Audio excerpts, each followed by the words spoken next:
Right, foam rolling the calves. So with the calves, I'm going to place this under, I'm starting where the muscle protrudes, so from that point there, I'm just lining that up. So from here, you can choose how much body weight you use, and from this point, I'm rolling at the rate of 1 centimetre to 1 inch a second, so nice and steady, nice and easy. And all I'm doing as I go is I'm looking for knotty adhesions, tenderness, tightness in the muscle. When I find a tight spot, just going to hold it in one place for 20-30 seconds, just looking for that tight spot to release, to ease off. If it is very tender, very tight, just stay as long as you sort of feel you can.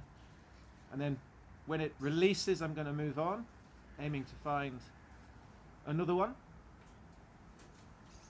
exactly the same way. I can head all the way up to just before back of the knee, and then if you feel you want to, you can always go back to the start again and go again.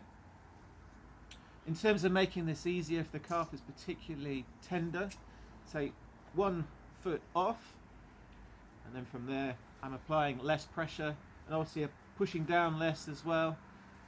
And if you kind of feel you can do a little bit more, so I'm going back to where the muscle protrudes, and then from there I can put one leg on top of the other. I can lift off a little bit more, kind of push the ground underneath me a little bit more to put more pressure on the calf itself, and roll from there. Okay, that's rolling the calves.